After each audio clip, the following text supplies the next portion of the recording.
Olá, jovem mancebo, vamos continuar com as leis de Newton. Dessa vez, primeira lei de Newton.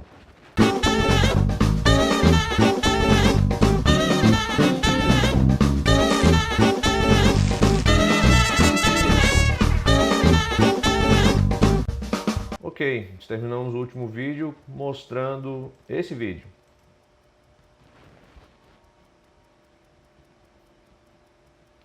Então, como você pode perceber, o nosso amigo cientista ali está aplicando força na toalha e a toalha se move, mas os talheres não vêm junto, né? As louças não vêm junto. Por que isso acontece? Bom, a resposta está aí mesmo, estava aí mesmo projetada, né? É a inércia. Então, o que a inércia tem a ver com a primeira lei de Newton?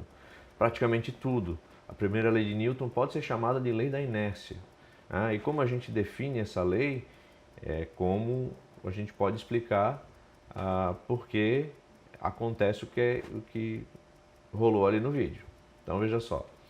Primeira lei de Newton, lei da inércia, a gente define ela assim: na ausência de forças resultantes, um objeto em repouso continua em repouso e um objeto em movimento continua em movimento e em linha reta com velocidade constante. Geralmente, né, os nossos queridos mancebos têm muita facilidade em entender a primeira parte dessa lei. Bom, essa lei foi definida por Sir Isaac Newton, que ficou conhecido como o cientista que descobriu a gravidade porque uma maçã caiu na sua cabeça. Embora essa história não seja verdadeira, Newton nem nunca citou que uma maçã caiu na cabeça dele ou que ele observou a quedas de maçã. Ele não deixou isso escrito, não foi o argumento dele. E isso deve ter vindo de histórias que se contam sobre Newton, tradições. Enfim, o que a maioria dos jovens mancebos conseguem absorver facilmente dessa lei é essa parte aqui.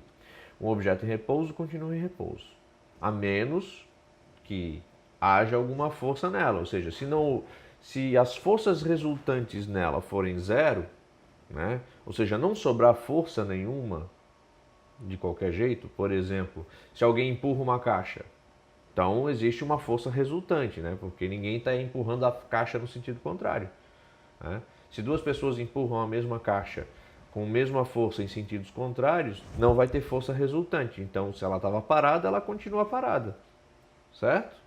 Então, na ausência de forças resultantes, um objeto em repouso continuará em repouso, perfeito?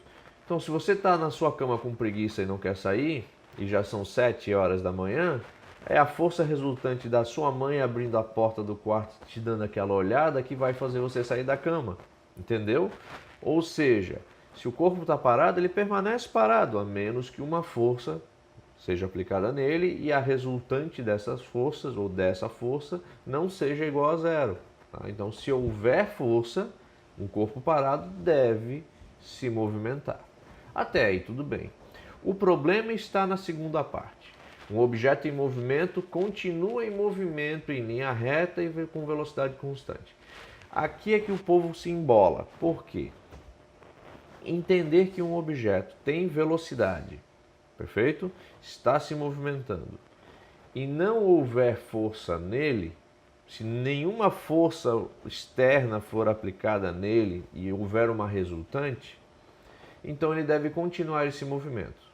Só que dificilmente você vê isso acontecendo na prática, uma vez que se você empurrar qualquer coisa e largar e deixá-la ali se movimentando até parar, o que está acontecendo é que existe uma força que está sendo aplicada naquele objeto que você não vê, que é a força, por exemplo, de atrito.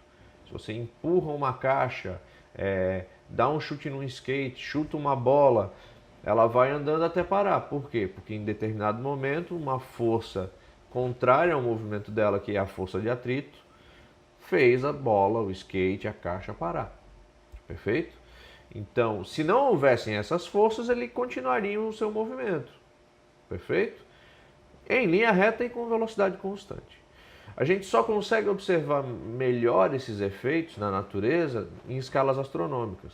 O movimento dos planetas ao redor do Sol, o movimento de cometas, o movimento de asteroides, o movimento das luas, dos planetas, enfim. Por quê? Porque não tem o atrito para parar esses corpos. Tá? Entretanto, né, não é facilmente observado, por isso que o povo se embola. Tá? Mas você tem que entender que ele existe. Tá? Então, se houver força num corpo, mas a resultante for igual a zero, ele vai continuar o seu estado de movimento. Essa é a ideia da inércia. Tá? Então, se houverem forças em um corpo, estando parado, mas a resultante deles for zero, o corpo fica parado.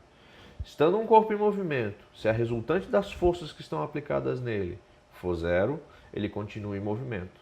Então veja, mesmo você querendo um corpo em movimento aumentar o movimento dele, a resultante não pode ser igual a zero. Por quê? Porque a gente vai ver na segunda lei de Newton como a força interage com o corpo, vai ficar para o próximo vídeo. Tá? Valeu!